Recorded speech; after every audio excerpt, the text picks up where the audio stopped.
Today is February 27th, 2019. Clerk, could you call the roll? Here. Here. Here. All right. Pastor Jim Kimbrell's here from Harvest Bible Church to provide us an invocation and lead us in the pledge. All right. Our loving Heavenly Father, we are grateful today. We're grateful to you for being our God, for watching over us. In our community, you have cared for us. You've watched over our first responders. You're there at every call that they go on. God, you're also the God who watches over the families and holds them together. And the families are under attack in our community, in our county. We ask, God, that you would preserve them, that children would grow up in safe places, that parents would love each other. And God, for us as a people, we recognize that our greatest enemy is not outside of our county, but it's inside our hearts. The enemy within was greater than the enemy without. And so, God, for these men and women to lead us, to govern us, we ask, God, that you would change us, that we would be in subjection to those that you put in authority over us. God, we pray for them today. As they make decisions that impact our lives, would you guide them?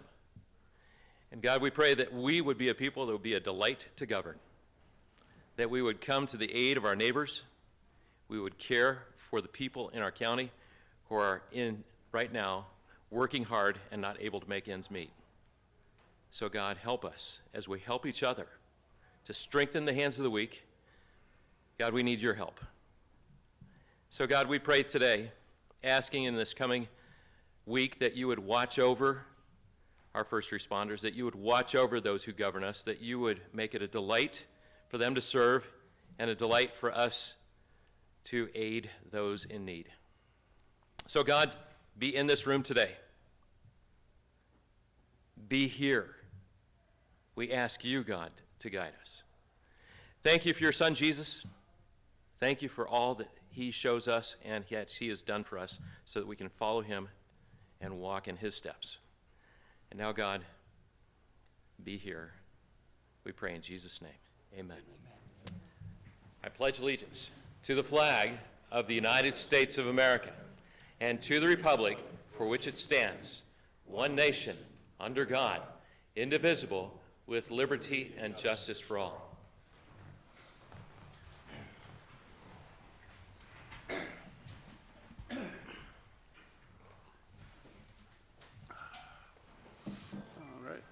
Next item we have on is approval of the agenda. Mr. Chairman, I will move that we approve the agenda as I would suggest we amend it. We need to drop D3, which is the variance reports. They'll be available next time. And then also, I'd like to move item H4 to a discussion item. Okay, do we have a second? I'll second. Okay, we have a motion and a second to adopt the agenda as amended. All in favor say aye. Aye. Aye. Okay. Next. I'll move that we approve the consent agenda, less item 3, which has been deleted. Second. Second. Okay, we have a motion and a second to approve the consent agenda as amended. All in favor say aye. Aye. Aye. Okay, next item we have is elected official, department head, and staff reports. Do we have anything?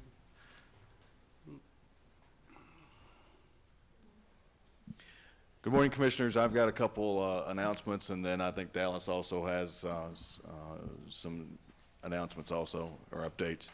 First of all, I want to recognize again Eileen Krauth down at the end of the table. This is her first official BoCC meeting. Eileen, you want to just step up to the podium and kind of let them know what you've been working on for 4 days and kind of your onboarding plan for the next few weeks or months or however long it takes. Absolutely, Sam. Thank you very much. Commissioners, I'm happy to be here. Day 4, and Sam seems to be surprised that I keep coming back every morning. I'm really enjoying my time here. You all have done so much good work in setting the course for the county for the near and distant future. There's a lot of things going on in Elbert County. I've been mostly just sort of figuring things out and getting caught up, but we have a priority around our facilities assessment, a lot of things going on in the human resources area in terms of updating policies and things like that. And I do want to mention our 2020 census plan.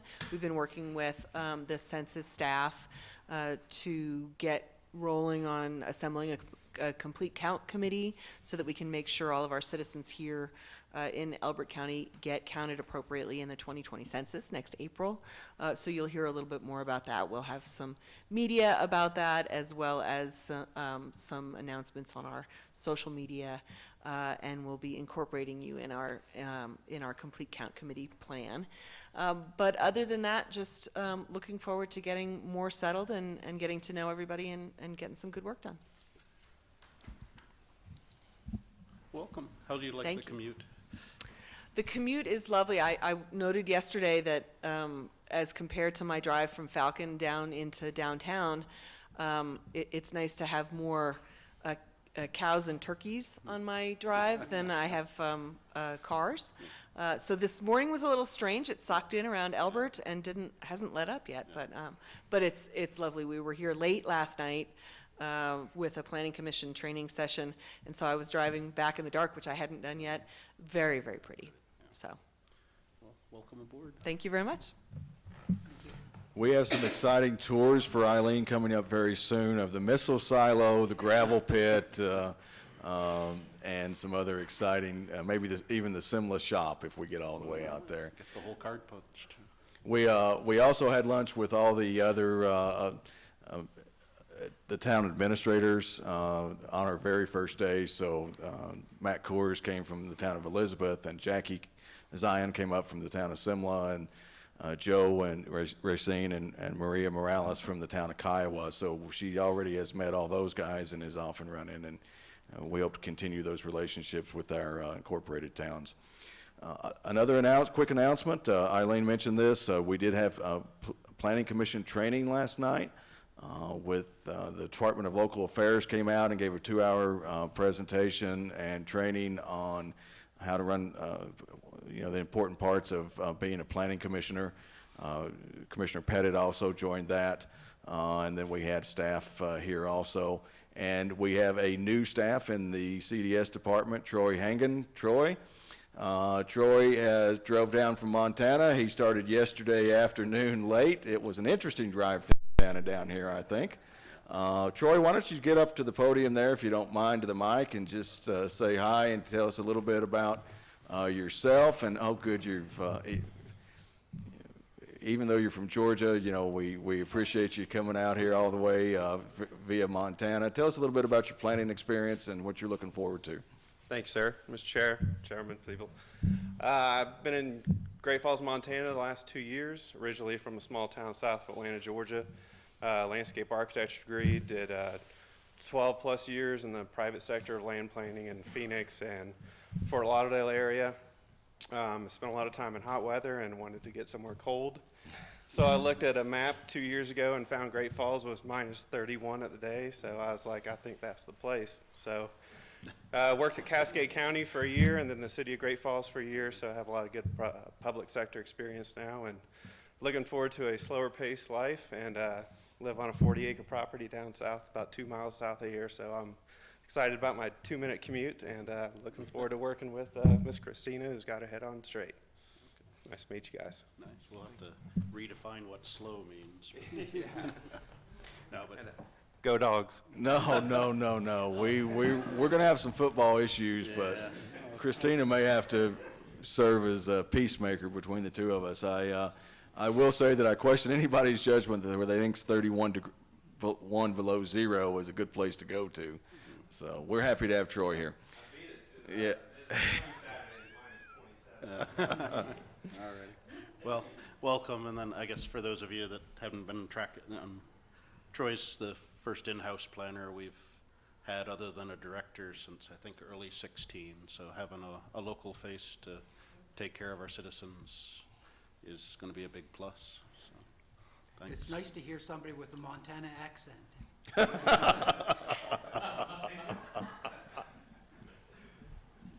Commissioners, that's all I have. I'm going to give this to Thanks. Good morning, Commissioners. Just have a couple items I'd like to brief you on. I know we've been talking for the last, since January, about the SOT issue that we had in December with the state motor vehicle system. They believe they have everything fixed now, and after talking with them back and forth several times, I've made the decision that we're going to go ahead and allow them to process the refunds for those overcharged. It was going to be a lot of time and effort on staff's part because it had to be done at the manager level or higher. There were a lot of steps that had to be taken to get that corrected. So basically, in the Albert Connections, I've put a small article in there explaining what happened. Some of 2010, all of 14, 15, and 16, 15, 16, 17 vehicles that were due in December were overcharged, and it was due to a issue at the state, and they found that, they've corrected it, but trying to find a fix for it on how to get the money back has been a challenge for them. Not quite sure why.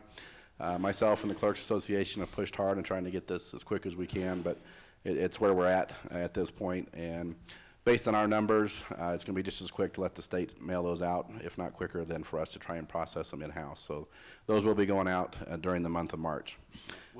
Excuse me. Yeah. Is that just refunds over $10, or is that? The state will only be refunding the ones that are over $10, but we will process, there's 20 of them in-house that are under $10, but I think it's fair that for people to get their money back.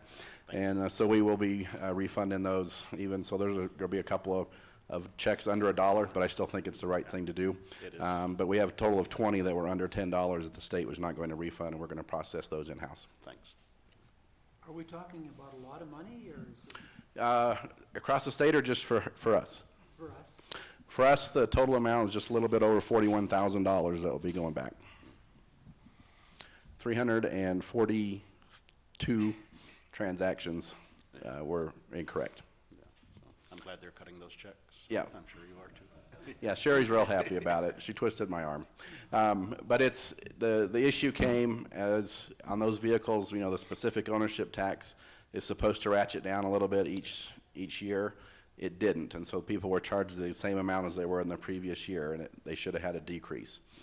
So the system is fixed now, at least that's what they tell us, and we'll go with it. But our numbers have not changed from the initial report that they sent us in early January to now. As far as what the issues were within our county. Some of the bigger counties have had some changes, which has contributed to the delay in getting those refunds back, but our numbers have remained the same. Okay. So you'll be able to balance books and get SAP Correct. And so that's the ripple effect, right? Because these numbers for December were incorrect, and so we've still not balanced December or remitted any payments for December. Since some of it bled into January, we couldn't do anything balancing January, and so we're still in February. So the downstream effects of it, our special districts, the fire districts, the school districts aren't getting their SOT money, and so there's a ripple effect. The state understands it, but it just didn't seem to prompt them to work very quickly on the issue. Well, glad it's getting taken care of. Yeah. The other thing I wanted to bring to your attention is we had some really great news in the month of February. And just give you a little bit of background. Back in August 6th of 2018, myself, Rachel, Jen, and Rhonda all went to an invitation by then Secretary of State Wayne Williams to attend a one-day training exercise that when things go wrong in elections on the security side of things, what do we do? And it was an interesting day. We did some role-playing, made some decisions. Different problems were thrown at us, and we had to make decisions to make everything work. Also, the Secretary of Homeland Security spoke to us at lunch, Kristen Nielsen, which was very interesting. She gave very high marks to the state of Colorado and the security that we have surrounding elections. And at that, we joined something that's called the Multi-State Information Sharing and Analysis Center. And all my emails I get from them is just MS ISAC. And what they do is they continually check and probe and verify that everybody is up to speed as far as security on the web. And so we get information sharing from them. Jen is aware of this. She gets the emails as well. And they're very, very up to date, very much on the forefront of things. And part of what they do is they will check individual counties and individual municipalities to see how they are doing. And during the month of February, we were notified that they looked at us in Elbert County, and particularly through our domain, through the MS ISAC Vulnerability Management Program, and they found that we were completely up to date and do not test at all as vulnerable. And so I thought that was a very much something we needed to trumpet, because it shows what kind of testing and things to go through with our system to make sure that outside forces can't penetrate our domain. And so this is just a verification that the protocols we have implemented are working successfully at this time, and they'll continue to spot test the different organizations that are part of the group. But one thing that's important, I think, to understand is, yes, we have our domain and our servers, but the level of security that we have to have with election, because we're dealing with an election, is a little bit higher than every other, no, maybe not every other department. I'm sure the sheriff has quite tough, but in just a normal business. And so when we reach that level with the elections, that umbrella then is filtering down to cover all the rest of the county as well. And so I just wanted to share that we are right spot on. This is an organization that does tests throughout the nation to make sure everything's appropriate with different cybersecurity, and that we pass with flying colors, and just wanted to let you know that. Great, thanks. Okay, thank you.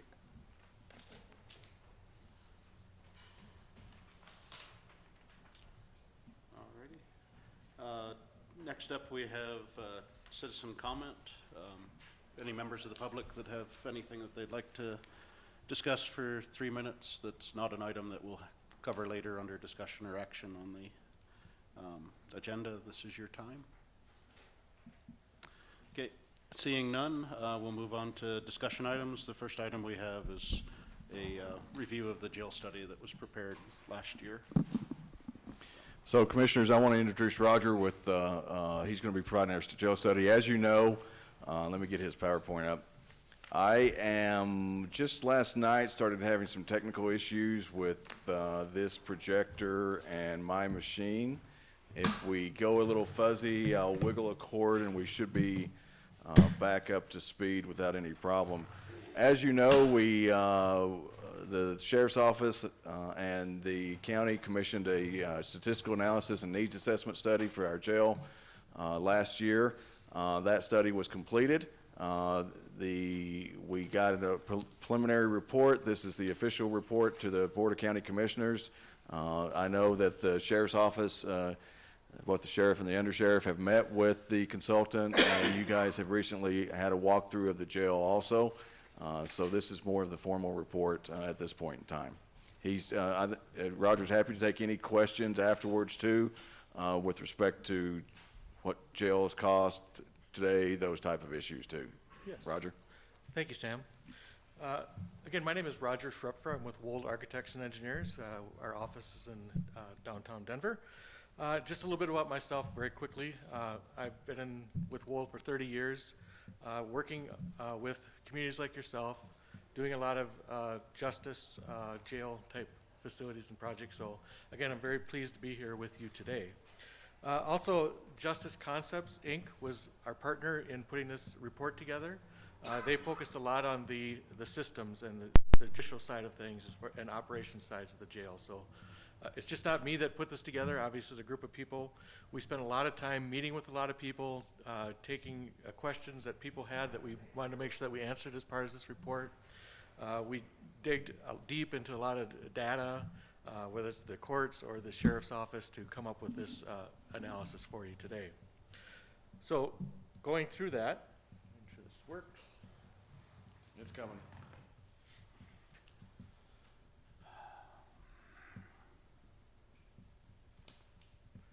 So the study itself really had 4 major sections, and it talked about the study process, the nature of the problem, some recommendations for you, and then answering some questions and that were brought to us throughout the study. So our approach is one of which is that, again, anytime you look at a jail, there's a lot of things that affect the jail. It's the judicial system. It's how they're operating their jail. It's your own policies, your own operational way of doing things. We're always looking for ways to understand it and analyze that. We involve as many stakeholders as we can. We want to make sure that we're providing you with the detailed information that you need to make sure that you have everything you need. And we want to make sure that this leads into finding economical solutions for this community. So a little bit about the process itself. Again, it really had three major tasks. Again, forming a core planning group, which we did. We met with many of the sheriff's office on a regular basis that provided us with the guidance input needed to move this forward. But the study also really focused on two pieces, and that was the systems assessment. And again, when I'm talking systems, I'm talking operations of the jail, how you do things today, the judicial influences that affect jails, again, how long inmates are in jails waiting for the judicial process to take place. And then the second piece was the condition assessment. Again, looking at the actual condition of both the sheriff's office and the jail itself. Again, it got into a little more detail into the steps. I won't go through those today, but again, we looked at a lot of things to get us to this point. Now I want to focus really on the nature of the problem. And again, there's three key points that I'm going to talk about today. The first is the lack of bed space. Again, one of the first indicators that you had lack of bed space is you're shipping inmates out of county. Again, that basically means you no longer can support in-county housing of those inmates. Your jail is often over capacity. Again, your peak was somewhere around 44 inmates, and again, you have 32 beds. There's the mismatch. So you also have foreseeable growth. I think it's no surprise to anyone in this room that this is one of the fastest growing counties, definitely in Colorado. And so there will be growth, and it will only increase the need for bed space. You also have very limited ability to classify or locate inmates within the facility. For those of you, I know that you don't operate jails, but it's very important to be able to separate whether it's females, whether it's people that are at risk, whether it's people that are a feud with one another. You need to have ability to separate those individuals from one another. So that takes space. And so again, it's really about how you manage that space and work with it. So those are really one of the big things that you're facing is that lack of bed space. There's many reasons why. You also have what I would call a poorly designed jail. Again, it really has limited space for flexibility in operations. And I'll say at this point, I really commend the sheriff's office of what they're able to do with what they have, how they operate it, how they try to keep it maintained, and the facilities group. But there's only so much you can do with the physical space. I know you've been at this for a while. Poorly designed when it was built in the 80s, or just poorly designed for how jails currently function? Well, obviously I wasn't around for when it was just designed and what the curious. thought process that went into the design. Okay. But looking at it now, I'll just take one thing, expandability. Right now, that jail is not very easily to expand or grow in its current location, how it's configured. So again, that's one thing. When we're looking at designing a new jail, we're always looking for how do you expand it, what are the next steps. They may not come 10 years, 20 years down the road, but they will happen, and we need to make sure that we plan for that. Other things like how it's laid out, how it's sized. Again, the Sally Port itself is, again, probably too small for, again, a vehicle and getting people in and out of those vehicles. Where the kitchen's located, right off booking, again, not ideal. So there's a lot of little things like that come. So it also because of that, it has some operational challenges. Again, Chad Church does wonderful of how he operates that facility. He's doing the best with what he's got. There are safety and security concerns within that facility, and ligature and litigible, susceptible. Now, that's not uncommon. Guess what? A jail is not, I mean, those issues come up at jails all the time. So it's not something that should alarm anyone, but it is something that you need to continue to look at and assess your risk with those things. So, I'm sorry to interrupt. Yeah. But I don't know what these two words mean. yes. Explain. Ligature is the ability for an inmate to harm themselves, whether it's with hanging themselves in a cell. I'm sure you've heard other counties that does happen. And so you want to mitigate and try to minimize the opportunities for that to ever happen. And litigible, again, is brought up for lawsuit. Okay? The third thing really is about your deteriorated condition of the facility. Again, it is a 1980s facility. Again, your maintenance crew does the best they can with that facility, but it is an aging infrastructure. There are some of the systems are at their end of their useful life, and it's time to start considering, what is our next step? Is it replace them? Is it continue to patch them until we do something more significant with that jail facility? Again, there are code concerns and ADA concerns. Not unusual. This building we're in probably has some code and ADA concerns.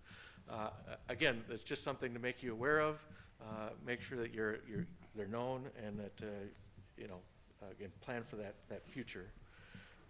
Again, there's things that probably can't be fixed, like the sewer line that comes into the facility. Might be good for a regular facility, but for a jail facility is probably undersized, and that's why they have continuing plumbing problems. Like it or not, inmates will throw anything they can down the toilet, and it will get caught in the system, which again provides headaches to facility maintenance and facilities and the jail itself, because if that happens, guess what? They're shutting down a pod or a cell or a couple cells to fix it, and now their capacity has even gone even further lower, which means, again, shipping inmates out of sight, out of county. So those are really the three major things of the nature of the problem. And so what was our recommendations? Roger, I'm Yep. kind of advancing for you. Okay. Just holler at me. All right, great. Thanks, Sam. So what are some of the approaches that we feel that, or recommendations that we have for you that could buy time? Obviously, a jail and making it corrections or a facility addition, a new facility, whatever it is, takes time.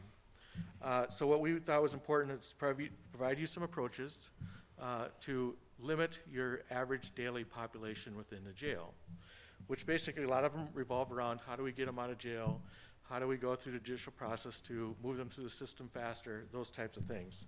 And we came up with 4, and one is not new. It's been discussed, I think, in the past with the previous sheriff, but implementing a pretrial release program. A second one is to add a felony plea day per month to speed the deposition process. Add more correctional board discussion-making days to speed candidates into community or other community correction programs. And additional court dates to resolve probation violations. Again, these are things that could lower your jail population.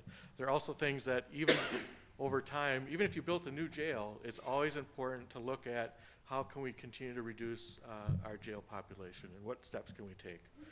We have a lot of counties that they have actually set up a committee. That's all they do is look at how do we make sure that we're keeping our jail population down.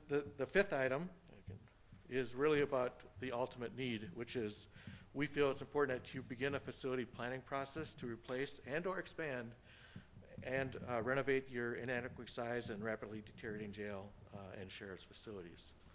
So that's kind of what we think and believe is important for your next steps. So next, you had a number of questions. I know some of these came from the commissioners themselves. But the first one was, what are the current and predicted future jail bed needs? Well, as I mentioned earlier, you currently have 32 beds. Your operational bed equivalent then is like 27. Again, the reason I say that is keep in mind, I'm not going to be able to fill every bed because I might not have the same mix of females to males, those types of things that you need to have extra bed capacity in order for them to effectively and safely operate that jail. So your operational bed equivalent is really like 27 beds. Your current peak was 44, which again is somewhat of an operational equivalent of 51. Again, you're always, if you don't want to continue to ship inmates out of the county, you need to accommodate for that peak need. The second question is really, what are the current and predicted future jail bed needs? So again, this came out a lot of analysis of population growth, analysis of the courts. But again, your current availability is 32 and you need 46. Your projected bed need for 2025 is 61, and at 2050 is 110. Again, that's pretty rapid growth. Again, even if you were to look at designing something in the interim or for the first phase, you want to make sure it's designed for long-term. And how do you expand it? How do you make sure it's designed for that long-term need? Is the assumption there'll be no changes in state sentencing guidelines? Correct, yes. Yep, we had to use some type of baseline. Obviously, a lot of things will affect this ever more increasing of the population, policy changes of how you, who you arrest and what type of arrest you make, sentencing guidelines, all those things. The courts will all have effect on things. So don't focus necessarily on the year. For example, you might need 61 beds in 2020 instead of 2025, or you might not need them till 2030. So it's a matter of time. You're going to get there, and it's kind of planning for that future need. So what is driving that jail population growth? And again, I mentioned some things. This is the county population itself. Again, you're expected to double by 2040. So a community of 27,740 all the way up to 55,840. Again, you're increasing in arrests and case filings will continue to increase. You'll continue to have a longer time to disposition of cases. Things that will also affect jail population is that length of stay, again, which leads to that average daily population also staying high. Felony sentences served in the county jails versus state prison. Again, there was a policy that, and this isn't unusual, other states do this too, and states are saying, we're not taking them, you're keeping them with the county. The next question is, what have we done to control the jail population? Well, obviously, you've done a lot. I mean, you're sending inmates to other counties for housing, number one, which costs money. You've started the implementation of home detention program.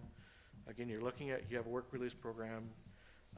One little thing, again, this is an operational thing, but today your drunk driving offenses are being issued citations and released if appropriate. So those are some of the things. Again, you're always, no matter what you do in the future, these are things you need and should be looking at forever. These things don't go away. You want to continue to look at how do I keep my jail population down, whether it's through programs to reduce recidivism, whether it's work release programs, whether it's those types of things. You always want to look at that stuff. The next question is, what is the projected cost to house an inmate out of county if you do not add any bed capacity? This was a little bit of a challenging exercise to determine that cost, but we did our best to come up with some reasonable numbers. But what's most important to keep in mind is that when you're transporting inmates to other counties, it takes staffing. It takes people to drive them there, transport them, whether it's to Douglas or El Paso or wherever it may be. It takes time, and it takes those individuals from doing other things, whether it's on the street, investigation, whatever it is. It takes time. And your cost, as you can tell by your bed needs, guess what? It's only going to increase over time. So currently, our best estimate of yearly cost is like $27,000 to $34,000 a year. And again, with your increased jail population, that could increase to about $100,000 to $124,000 per year in 2035 to accommodate your shortfall of 51 beds. And accumulated cost of $1.1 million to $1.4 million by that time. So again, it is real money that you need to expend to send inmates out of county. And again, there's no guarantee they'll be able to take them. You know, who's to say Douglas County says, we don't have room anymore, which could very well be the case. Guess what? They're growing too, and they're going to have to solve their jail needs. We know that El Paso County certainly doesn't have bed needs. Other counties nearby, Washington County, for example, is taking inmates and from other jurisdictions, so they don't necessarily have room. So again, you're somewhat tied to what's available and how far you're taking them. Again, next question is, what outside resources or multiple county jail options are available? Unfortunately, we didn't really find any viable options at this time. Again, transportation of inmates is costly and as I mentioned, unpredictable. El Paso County actually may be looking to Elbert County to house inmates. I believe they're at that point. Lincoln County rents beds to other counties, and as I mentioned, Douglas houses some of Elbert County's inmates right now. The next question is, what are the deficiencies of your existing jail? Well, again, I talked about some of these, but it's the lack of available jail bed space, jail standards, again, maybe fine in 2080, but not so much today. Your ADA concerns, code concerns, safety, anti-literature, booking, kitchen medical programs are undersized, aging and deteriorating condition of jail. Again, those are things to look at. Again, some of the jail concerns, as I mentioned, were those deficiencies in size. Again, the jail cells were designed for single cells. Due to the need, you're now double bunking those cells or putting 2 inmates per cell. Again, ACA is a guideline. It's not a code. It's not anything like that, but it's just a standard that we use in the industry. So you're not breaking any codes or violation by putting 2 inmates in those. But again, if you're looking at a new facility, we recommend that you size it to accommodate 2 inmates. And again, that's where it go back into a poorly designed jail. Again, think ahead, plan ahead. You know, most people are going to do double bunking and size it accordingly. So that's really what that means. What should we consider in solving our jail population needs? Again, these are things you always want to look at no matter what you do, whether it's an addition, new facility, is operational efficiency. The capital cost of a jail is one thing, but operational over time is a far greater cost. So you want to make sure you're designing and planning for as efficient operation as you possibly can. You want to always look at inmate and staff safety and security. Again, we need to look at anything possible to make sure that it's a safe environment to work and for housing inmates and detainees. You want to make sure it's conducive to humane treatment. You want to make sure you provide programs to reduce that recidivism. Again, that's going to keep your jail population down over time. You want to make sure you're accommodating the ever-increasing female medical and mental health inmates. This is not a new phenomenon. This is real and true from a lot of counties that we work with, whether it's Denver, El Paso, they're all facing, Adams County, they're all facing this very same thing. We want to make sure that it's sized to accommodate your peaks and as the future grows. Connections to courts is important for transport. Again, it's a lot easier to walk someone to the courts and house them there versus transporting them. That doesn't mean that it isn't done and can't be done to have a separate jail facility from the courts. It just means there's a shorter transport time and you schedule, you know, I'm going to take a bunch over in the morning for morning courts and take a bunch over in the afternoon for afternoon courts. I strongly encourage that if you're looking at that, again, look at the operation, look at the cost of that. And in a lot of counties I work with actually said, you know, we're going to build a separate jail, new freestanding jail, because in the future we know we're going to need more courts, and we'll move some courts to the jail facility. Some, if they have a remote jail, they have video type ways of doing video arraignment, things like that that limit that transport. So there's a lot of things you can look at, whether it's connected or separated. You want to make sure that you know, you're looking at the options, whether it's new or addition or renovation of your existing facility. And that kind of takes me to the next slide, which is what are your next steps? It's really about looking at your needs as far as square footage and space standards, and looking at options, developing different scenarios and developing different costs to each of those scenarios so that you can make informed decisions as to what is the best possible approach for you as a county in the future. And again, you're looking at all that thing, and we think it's important to continue the dialogue. It's important to continue to focus on asking questions, analyzing options, and again, planning for that future.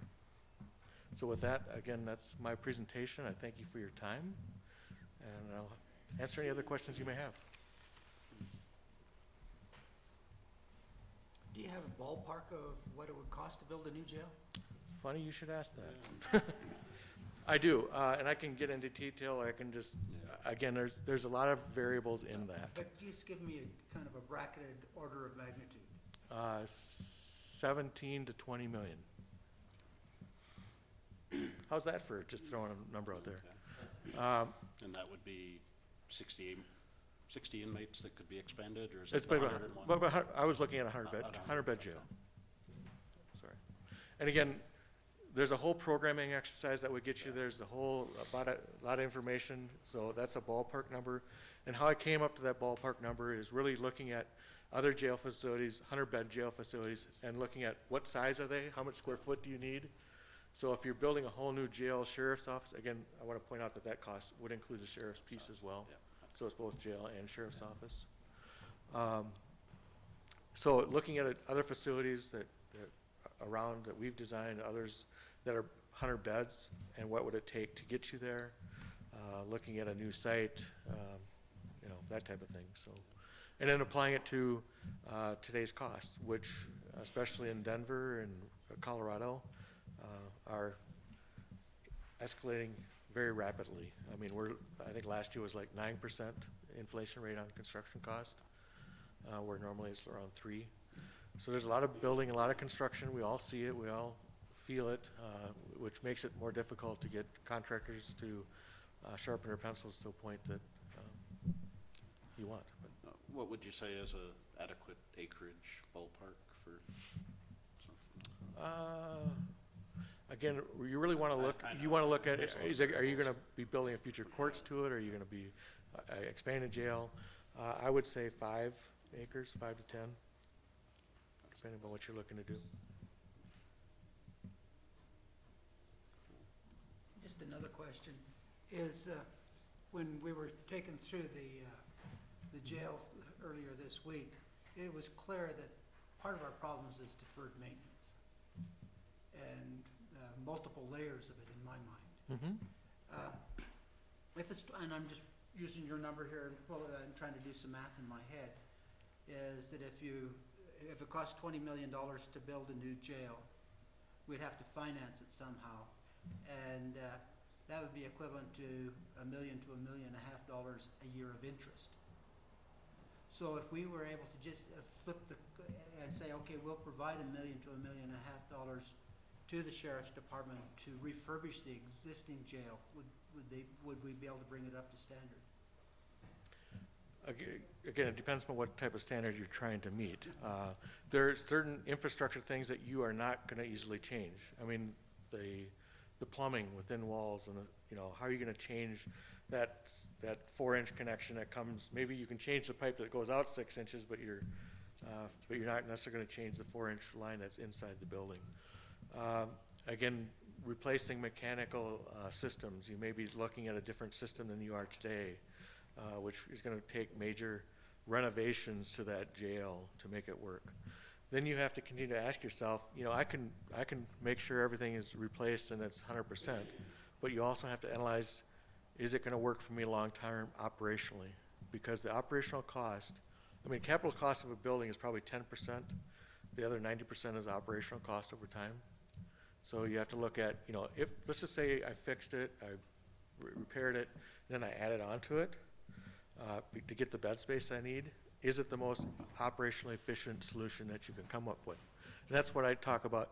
Your next steps really are to analyze those things. What's it going to take to build a new one? What's it going to take to add on to this one? What are those costs? And you start analyzing those things that you're talking about, which are important discussions to have, absolutely.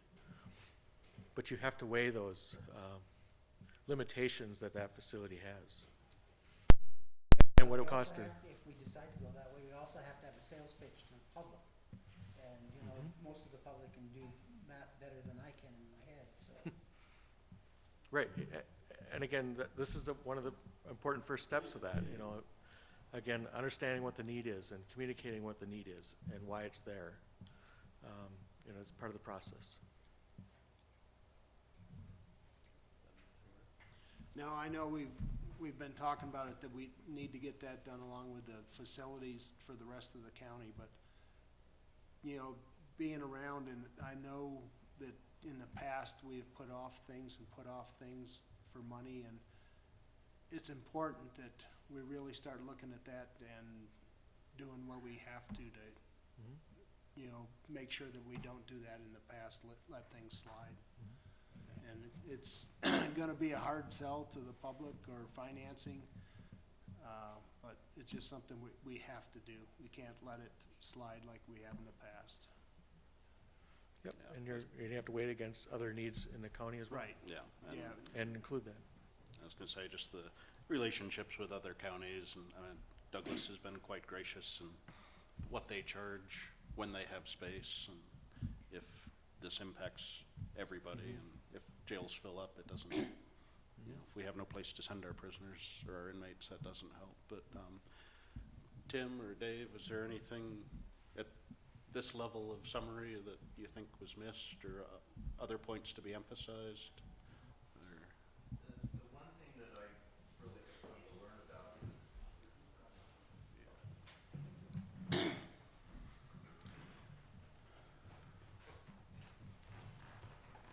the other big thing that I've learned about is the growing number of mental health patients that we're receiving into the jails because the state has no place to send them. So we are actually housing mental health patients that should probably be in a mental health hospital instead of a jail. And that's probably about 30 to 40% of the population in the jail has some kind of a mental health issue. And that's So- just waiting on a bed in Pueblo to open up. We have one gentleman that was in the holding cell when you went on your tour that's been waiting for 6 months to get a bed in Pueblo. Wow, yeah. So that's, we're Yeah, housing there's- that prisoner and having to take care of that prisoner for that length of time. Okay. Yeah, there's nothing good about that. So, yeah, okay, thanks. Any comments from the public, or? Commissioners, before you take public Yeah. comment, let me just throw a couple of things out there too. From talking to my other fellow county managers, this is not strictly an Elbert County problem. Changes at the state, and they've shifted responsibility down to the counties to release themselves from responsibility. And that occurred several years back before I got here, but we're now seeing that across the place. So the statement that other counties or may not be able to take our prisoners, or inmates, is serious, and we're gonna be there.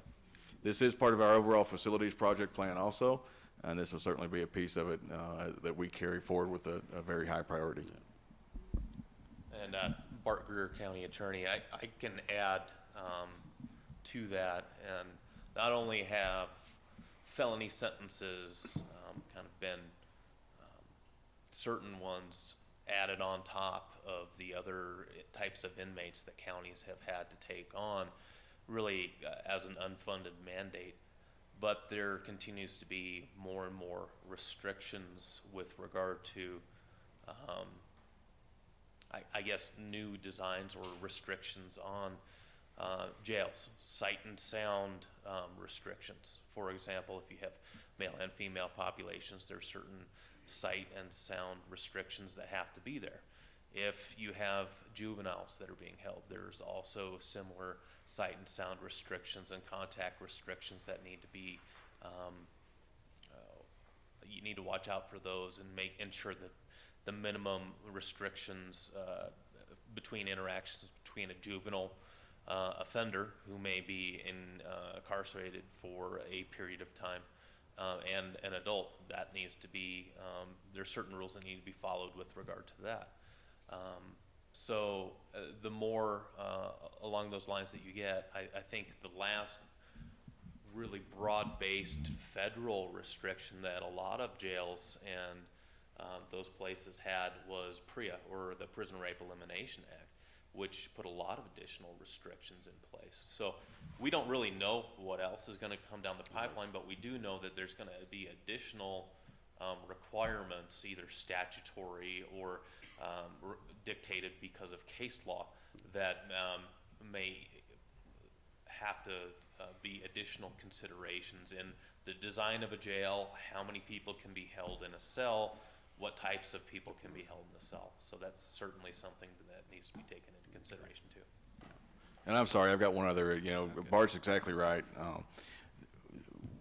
We think in a binary world as far as male and female, but the state recently is now, from my understanding, allowing X classification also on driver's license. So I'm not sure, Roger, that we've looked at that as a part of a growing trend, and how we, because that may require different separation levels.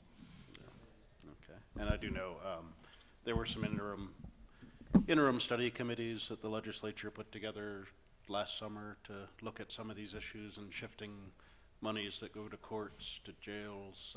Not much came out of it. CCI continues to kind of push back at the state on the unfunded mandates, but it's an issue that we got to deal with or start thinking about now, or we won't ever deal with it. So with that, again, any public comment on this item? We'll be hearing about this a lot more over the next year as we look at all facilities. But if anybody's got a coffee can or a hat, we'll pass that around. No? Okay. All right, thanks much. I do appreciate you coming down today, and I know we'll be talking. Yeah. Yeah, thanks. So next item we have is the IT status study. Commissioner Sam Walbrecht, County Manager. So as we look at priorities for the staff for the year, one of the things we've touched on facilities, that's a #1 priority for us. The other key piece is IT and where we're going with IT and how we plan for IT in the future. What I wanted to kind of talk about this in this discussion is that you will be seeing on the 13th of March an IT project plan that's going to outline the study of what we think is going to be important for us to be looking at. It's going to look at software, hardware, website, devices. It's going to look at internal and external users. We heard Dallas talk about MSISAC with the election security, all those type of interfaces that we have with other organizations, the state with HHS, all the CBI with the Sheriff's Office, all those pieces. So we have had several meetings internally about that. It's going to be myself, the IT director, and the deputy county manager that's going to be working on that, since she's going to be taking over PIO functions, and a lot of the website and social media pieces of that are that public-facing side of that. We're going to be working on that together. We will bring in outside consultants as needed to help us take a look at that. But there will also be included a brief summary of where we were, what we've been doing, and how we can better communicate what we're doing on IT as far as, and in addition to planning for the future. It will also include taking a look at all, as I mentioned, all of our software requirements. What are we using? Do we have the right tools, and what does it look like in the next 3 to 5 years that were major systems that may change? We know that we want to address the accounting system as one of those critical things. Civic clerk, it's been a great success for us as far as the BoCC meeting, how we incorporate that into a total web platform. Planning Commission is now starting to use that Civic clerk software also. So we're making progress on that. I just am not quite ready to roll out that project plan, but by the 13th you should have that as a draft, and then we will discuss that, and then you'll have a final project plan, just like we did with facilities. Thanks. Were you thinking of including in your analysis whether we should bring some of those functions in-house rather than using third parties? Absolutely. We're going to be looking at least the top 3 counties that are bigger than us and the top 3 counties that are smaller as us, and analyzing their infrastructure and whether they're doing stuff in-house or as a managed services as we're doing currently. We're also going to take a look at counties that are going to be, we're going to have the same number of population in the next 5 or 10 years, and what their currently infrastructure looks like as far as comparison. So yes, the analysis on internal versus managed services will be a part of that. Yeah, as we continue to grow, I mean, this is going to be very important to meeting increased service requirements, and we can't, and it's not wise to just keep adding people. I mean, same as you talked about the jail design, there's ways to move forward that reduce the overall operational cost or the personnel costs that are pretty much the biggest single cost in the county. So, any public comment on this item?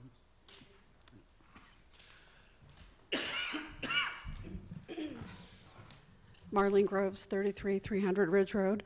I think it's a great step to look at IT in with a broader view. It also makes me feel a little bit disappointed that at the last attempt for the website enhancement, it kind of really didn't do much except for change a pretty picture on the website. I will say that the civic clerk is working good now that I'm on the system. That had a little bit of frustration, but it really is the best, or should be, your best tool for communicating with the citizens. So having a broader look that you're doing is great, because the last time it was just sort of, let's pretty up the website and say that we've fixed things. So thank you. Commissioners, I'll quickly respond. We absolutely understand that.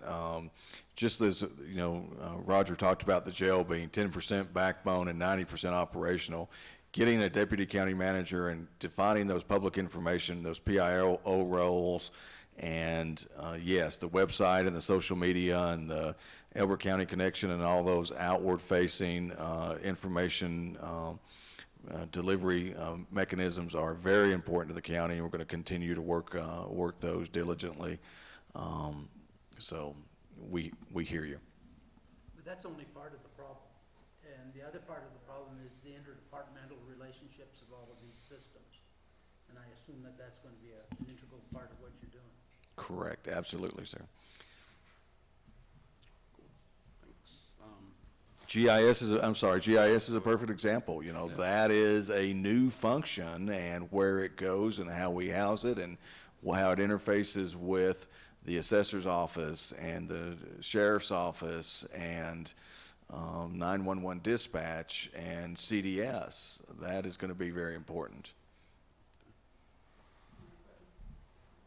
Equipment in the public, absolutely.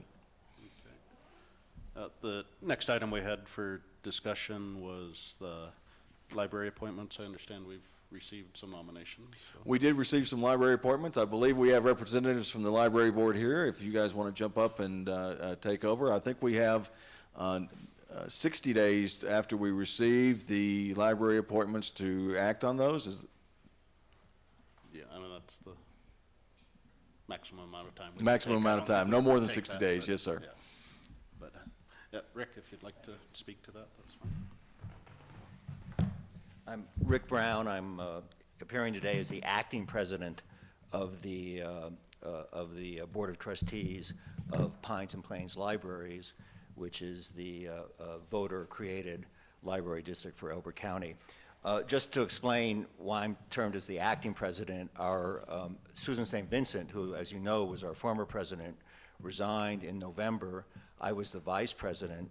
We have our regular meeting, what's called an annual meeting in our bylaws in March, and at that point there'll be a president and other officers, the vice president and treasurer elected. So you have a letter with the appointments that are proposed. There's a typo in that letter that is my fault.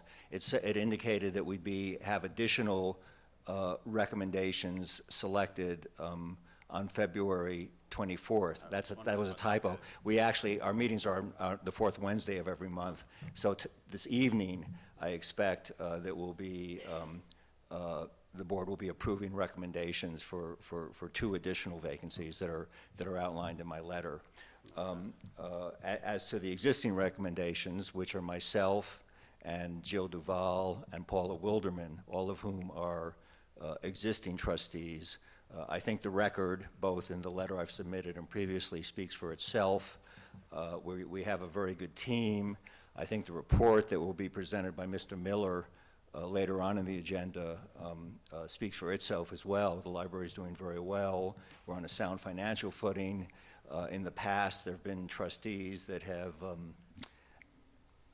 not had a clear understanding of that or of the structure of our financing, and and Mr. Miller and I can certainly answer any questions you have about that or about the nominations. So thank you. And so you do anticipate having 2 more tonight potentially? Or? It's on the agenda for this evening, yeah. Great. Yeah. Yeah, I think, yeah, if you're forwarding them, if we can get them as soon as possible, I think. Well, if we do them tonight, I would hope we could get them to you Yeah. at the next meeting, which is, I assume, 2 weeks from now. Is that, That would be great. okay. Yeah, thank you.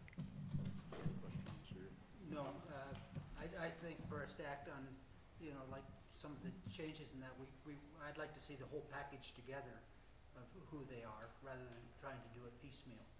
Oh, well, that's fine, we can do that. I mean, that's obviously within your discretion. We have 4 applicants that were interviewed, and so we have 2 spaces to fill, so the board will need to decide among those this evening. Thank you.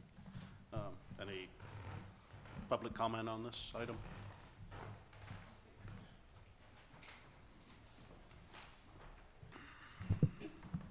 Marlene Groves again, 33300 Ridge Road. I love the library, I love all the things that it does, but I don't always love the, anxiety that we have, library versus county, county versus library. I've spoken before that I do see that there's room for relationship improvement on both sides, so I'm not faulting, say, just the library or just the county, but for the betterment of the citizens, the frustration and the little political playground and arguments, it really does need to stop. I don't know how that stops, but you know, that's something that I hope in the new appointments and going forward that both sides, both the library and the county, take a look at some of those relations so that we're not going forward with more lawsuits or whatever. I sat in on the last library board meeting. It was good, but it was also bad. It was enlightening and not always in a good way. So what I mentioned to Mr. Miller was that we have good people on the library board, but sometimes I think the board brings a bit of darkness, and we see that play out in the county. So I hope we get to a point where, you know, the relations are better so that the library can do just its job. Thank you. Any other public comment? Okay, seeing none, we're moving on to action items. First item we have is consideration of the February 13 minutes. Mr. Chairman, I move that we adopt the February 13, 2019 minutes as presented and dispense with the reading of the minutes. I'll second. Okay, we have a motion and a second to dispense with the reading and approve the minutes from February 13th. All in favor, please say aye. Aye. I'm sorry, was there any comment on minutes? I didn't think so. Okay. The next item we have is just adoption of the 2020 budget guidance from the BoCC. This has been distributed to the staff and other electeds. We got a few minor comments back that are reflected in the document.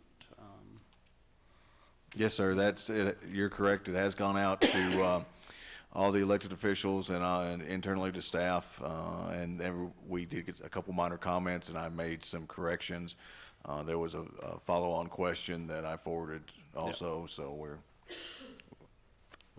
we're good. All right. I'll move that we accept the BoCC 2020 budget guidance. Second. Okay, any discussion?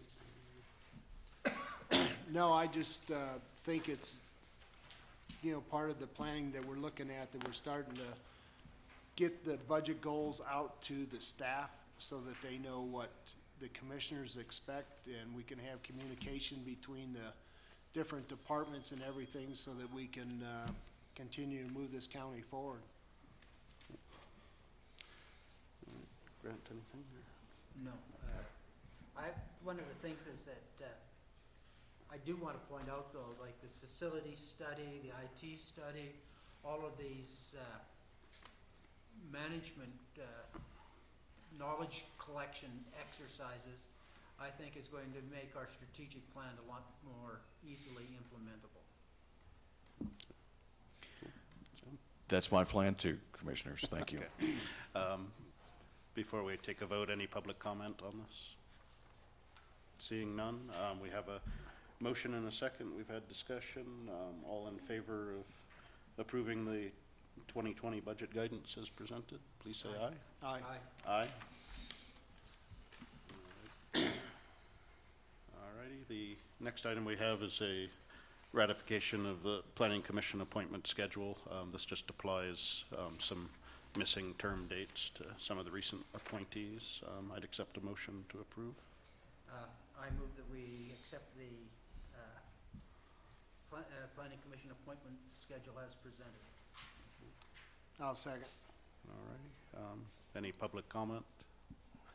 This Okay. is just generally a housekeeping issue. Yeah. Okay, seeing none, we've got a motion and a second to ratify the Planning Commission appointment schedule. All in favor, please say aye. Aye. Aye.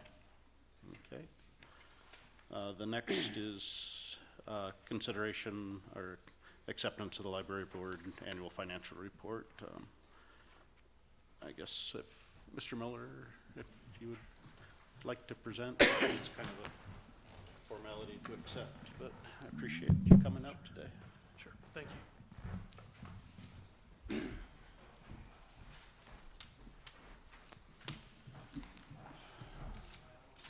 Okay. Yeah, that'll work best.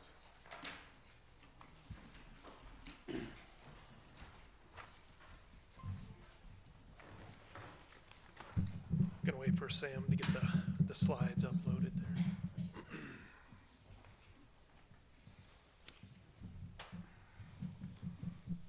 Yeah, just while you're waiting, the IGA we put together last year, we asked for an addendum that just included the current bylaws. Have there been any changes in the last year? Or? There haven't. Okay.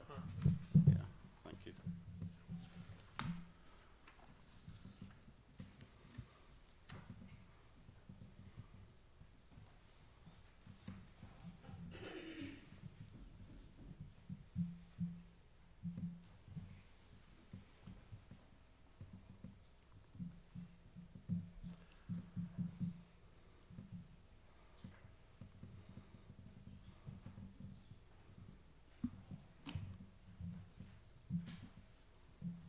Give me just a second. Sure.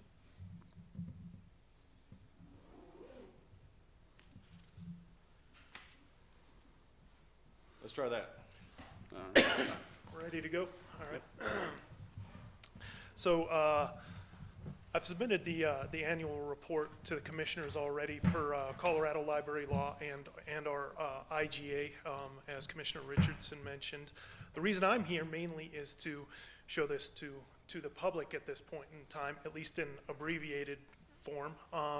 You can visit our website, pplibraries.org, and download the full report. I know Sam included, I think, an abbreviated form of that report as well in the packet. Also, the point of my being here is to show you that we are being good stewards of public funds, and I think that will play out in what I show you here. If you'll go to the next slide, please, Sam.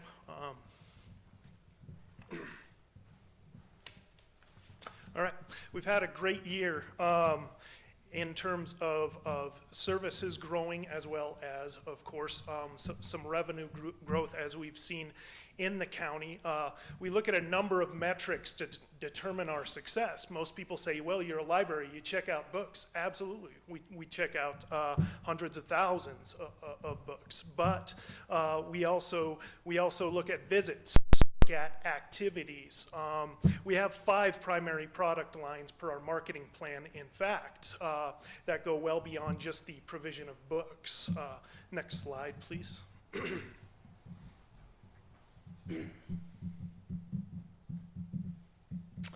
All right. Visits, those were up 10% this year. That means people who walked in and out of our doors at our 4 branches, which are Elbert, Elizabeth, Kiowa, and Simla. Activity attendance is one metric by which we measure what we call programs. So when you see STEAM activity for kids, science, technology, engineering, art, and math, that's an activity. When you see lectures, for instance, we've done lectures by Dr. Soon or Todd Thallimer of Thallimer Observatory. Those are activities. Next slide, please. Research services. Now, we consider, as librarians, this is near and dear to our heart. It's the core of what we do. We provide equal and open access to good information.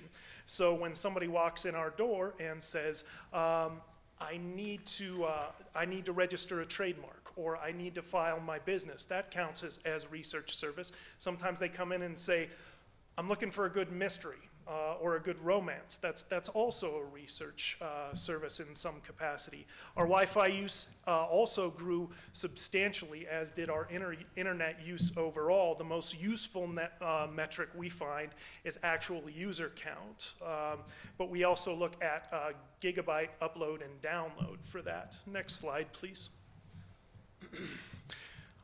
A lot of this growth from 2017 to 2018 is due to the fact we decided to keep our libraries open for more hours. So we added 5 hours at Elizabeth, 5 hours at Kiowa, 5 hours per week at Simla.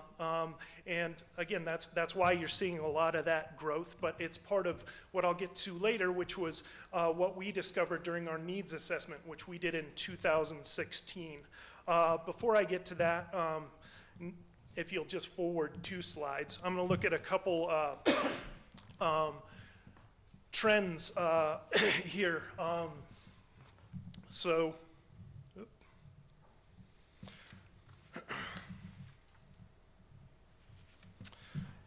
In terms of visits, we're seeing continuous growth there. Now, in each of these graphs I show you, there's going to be some peaks and valleys. I'm provided statistics for you from 2017 to 2018, but when you're responding strategically to something, you don't want to look at the peaks and valleys from month to month or year to year, because that's not useful information.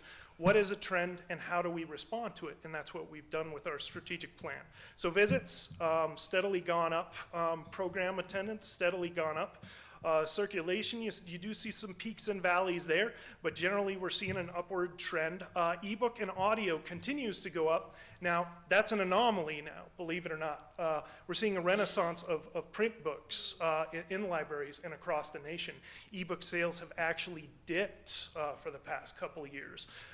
My theory on it is people are getting screen fatigue. They get sick of staring at screens. So, they want to come to the library and check out a print book rather than look at their ebook. But we're not seeing it in our district. We're still seeing that growth, which is interesting. Next slide, please. Or actually, next few slides. Sorry, I wasn't sure. Yeah, my bad. So use of all services grew as a result of planning and adaptation. Anyone who questions, do you have a plan? We have an abundance of plans. In fact, personally, if you know me, I am a planner. We have a strategic plan. We have a marketing plan. We have goals per our needs assessment, which I mentioned before. But the trustees that are up for consideration and my administration have executed strategic plans successfully for the past few years. That'll bear out as I show you some of this financial information moving forward. Next slide, please. We just finished a strategic plan from 2016 to 2018. Kudos to Commissioner Thayer. He was a part of adapting these goals. Now, maintain financial stability. You hope we do that all the time? We plan on doing that all the time, but we needed to codify that in strategy and come up with a method to get finances where they needed to be at. Utilize outreach to create community destinations. That means we go out into the community, we provide services in the community, say, like books and activities at our retirement facilities, for instance, or we'll go out to various events and provide activities. For instance, farmers market, we've gone to farmers market and just provided STEAM educational activities for kids out there instead of just staying in our libraries.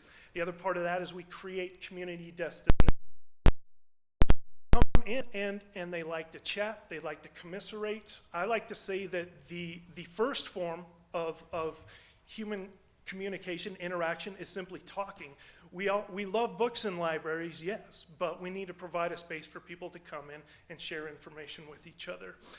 Increase service capacity, that's fairly obvious across the board, and that's something, again, that we're working on consistently.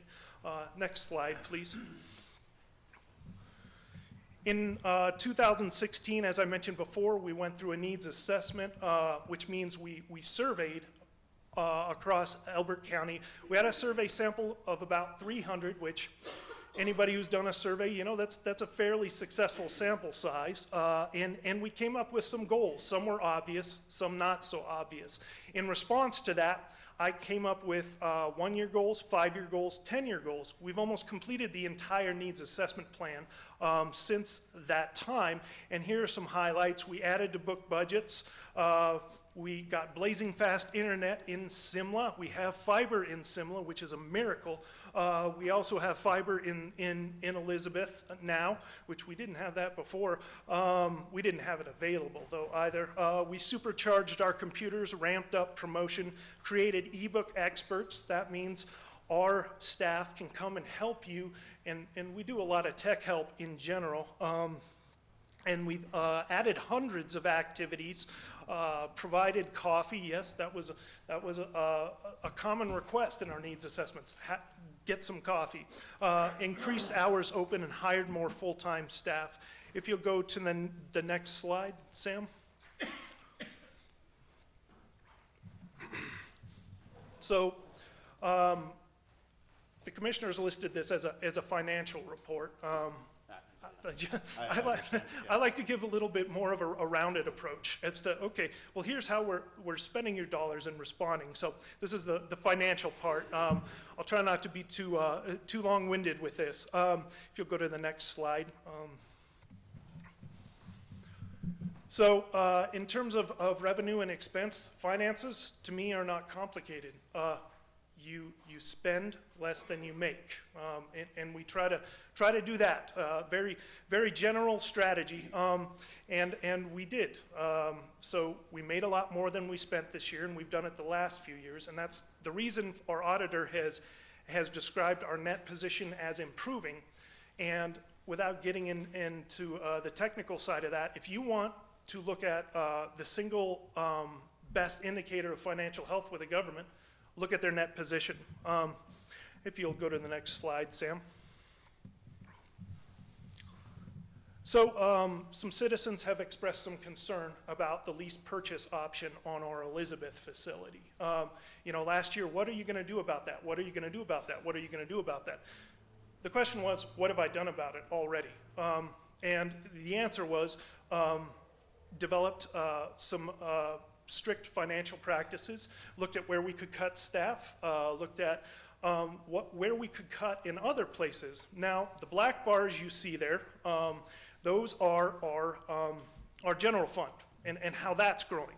The green bars are how our lease purchase option has reduced.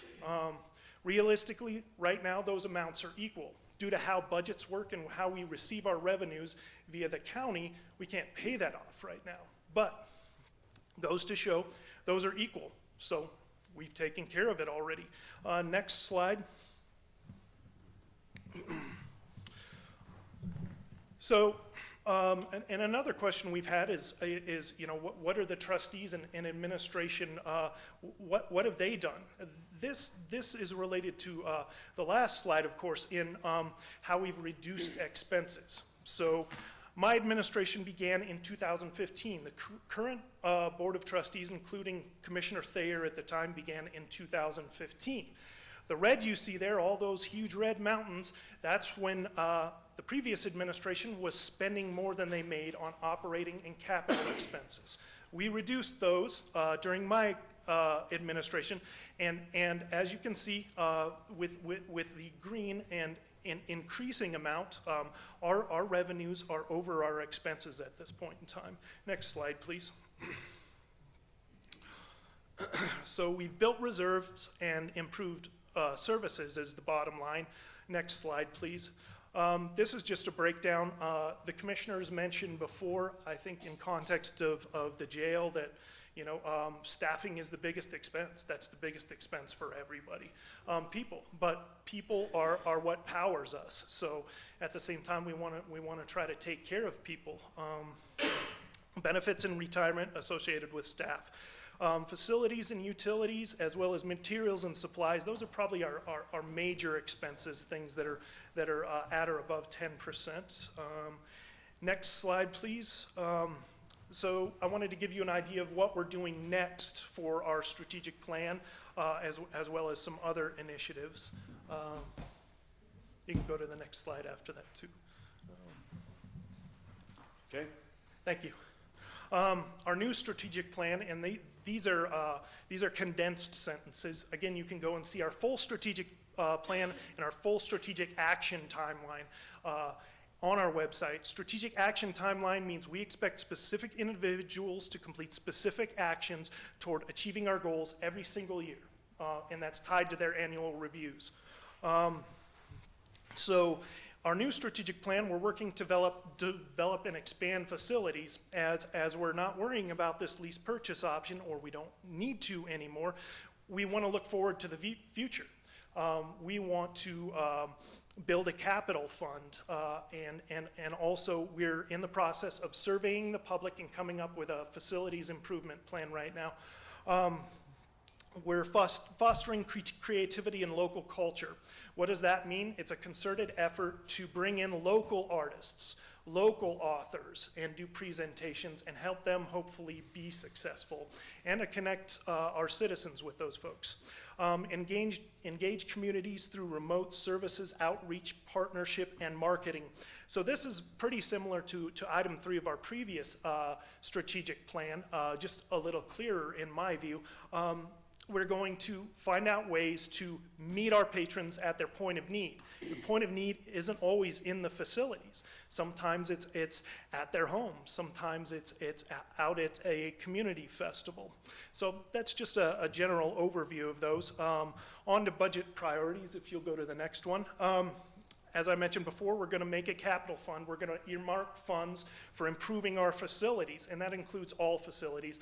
Obviously, the most urgent need is going to be Elizabeth, but we're going to incorporate all our facilities in those plans. We're going to increase our people power. We're going to increase staff because we've reached a point where we really need to do that. We are in the process right now of offering more competitive wages and benefits that will allow us to attract professional individuals for the long term in our libraries. We're going to fund meeting and study spaces, so that's kind of a part of number 1. That's one of the immediate priorities. We're finding with our survey we've sent out, people have said abundantly that they want us to have more space for items as well. Increase funds for collections, so that's kind of a no-brainer, right? But we can't, if we don't expand our libraries, we're pretty much at capacity as far as how many items we can house at this point in time. We're finding creative ways to do that. We have a collection and storage, but that's kind of a stopgap measure. We'd prefer to just have more space for browsers. And that's all I had for today, the end of the presentation. Any other questions, or any questions in the first place? I had one question for you. Sure. When I looked at the lease purchase, did I read it right that you really couldn't pay anything off early until end of this year? Yes. Mhm. And so if you're not planning on paying it all off at the end of 2019, are you going to at least pay down some of it so you can cut down on some of the interest till you have the funds to pay it all off? That's up to my trustees. Okay. But Well, I didn't know if you thought about that. sure, yeah, yeah. Yeah, I pretty much defer to the trustees when it comes to that. Yeah, because, I think, if you can, it's quicker you can pay off some of that principal, you're saving interest, and it's, more funds available to help the public. I agree with, it's just like if you pay off principal on a mortgage. Right. It's a little more complicated Yes. than a mortgage because of some of sort of unique provisions in the agreement. And the other thing we have to balance, and it's not up to me solely, obviously, the rest of the board, but you don't want to deplete your reserves either, but there's certainly room to do something. The agreement is complicated, and there's some negotiating to do with the bank that I don't want to talk about Right. here, but I'd be happy to either meet with the county manager, county attorney, or one of you to go through some of those complications if you think would be useful. No, I realize that, but Okay, I okay. did notice that, you really couldn't pay off anything Yeah. early until. It's very clear on that End point. of this year, so I was just curious. Yes, thanks. Cool. And Mr. Miller, I know the numbers parts might be boring, but I appreciate them being in the report this year. I mean, I know the statutory requirements were the Yeah. state of the trust, nature and type of expenses. You did provide those. I appreciate it. Yeah, it's not boring to me, but I'm No, aware no, that no, it's no. boring to other people. No, but it does meet the requirements, and I appreciate that. Sure. Just my observation, I mean, you said you'd kind of accelerated a lot of the items that had come out of your citizen surveys, and I think that is apparent. I mean, the last year, the library seems to kind of be roaring into action, and I certainly appreciate coffee, so thank you. Yep. I'd like to make a comment, is when Susan St. Vincent, the past president, recruited me to join the trustee board, I never understood why she was recruiting some of the people, and there's several of us that started about the same time. But in 2015, the library was in dire shape, from a management point of view, from a financial point of view, from a planning point of view, all of those different things. And I think you were promoted at about that same time. I never spent much time thinking about services and all those things. I always was looking at the financial statement, as you'll recall. And the condition of the library now is fundamentally and different than what it was back in 2015. And I see you're very clever here, putting current management, current administration begins. I kind of chuckled when I saw that. Yeah. But the whole point is, it's in, when, in 2015, there was no plan to how to pay off that lease purchase thing. And I think that I can't remember which one of us at that time said, ooh, maybe we should think ahead a little bit. And I can see that you built up, and I, like Rick, had to remember that you couldn't pay it off early, because my first analysis of the numbers was, why in God's name aren't you paying it off early? But if you can't do it legally, I guess that's a good enough reason. But the management of the library has improved very, very much over the last 4 or 5 years. Thank you. So, any public comment? Or? Thank you, Rick. Alrighty, the last, I guess did we start with a motion in a second? Or? I'd accept a motion to accept the report. Mr. Chairman, I move that we open a public hearing for the consideration of the special event. Just one quick one. We just need to accept the report. Oh, I apologize. I like to get things done. I'll move that we accept the library annual financial report. It is really just their annual report. And I withdraw my silly motion and second this. Okay, thank you. So we have a motion and a second to accept the library board annual report. All in favor, say aye. Aye. Aye. Okay. And now, we're moving on to, I'd take a motion to open a public hearing. Well, I've practiced that one now. Mr. Chairman, I move that we open a public hearing for the consideration of a special event liquor license for the Elizabeth Stampede. I'll second. Okay. We have a motion and a second to open public hearing for liquor license. All in favor, please say aye. Aye. Aye. Okay. Dallas, is this yours, or, oh, Amanda? Thank you. Commissioners, the Elizabeth Rodeo Association has put in an application for the Elizabeth Stampede for a special event liquor license. This is an ongoing event, and currently we have not had any issues with this event. All of the paperwork and fees have been provided, and staff has no concerns. Does this have to be renewed annually? Yeah, it's Yes. by event, so, yeah. Nothing changing from what I could see from Nothing has previous year's changed. events. Okay.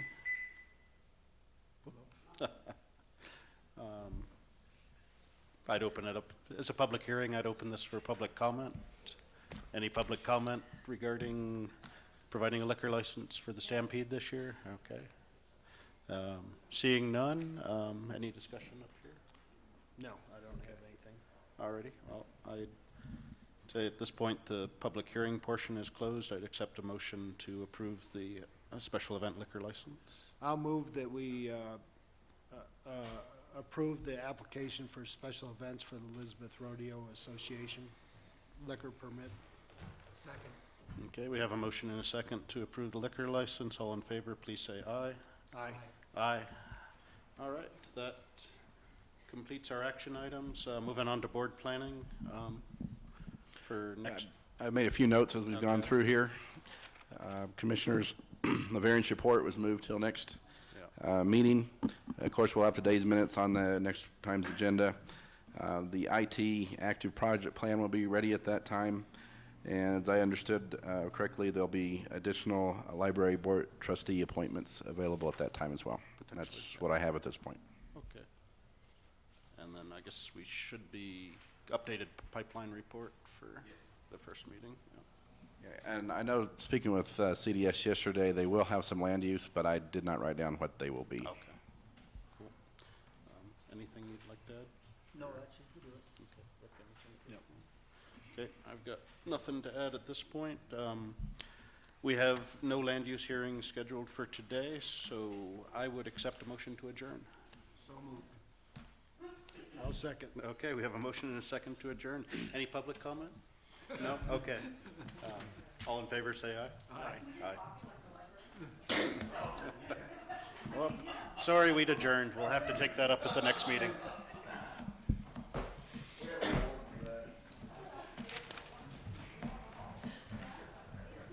Nice job. No, that was good.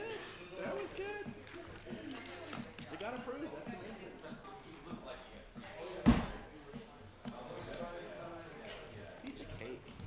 The vouchers we approved, said we would sign today.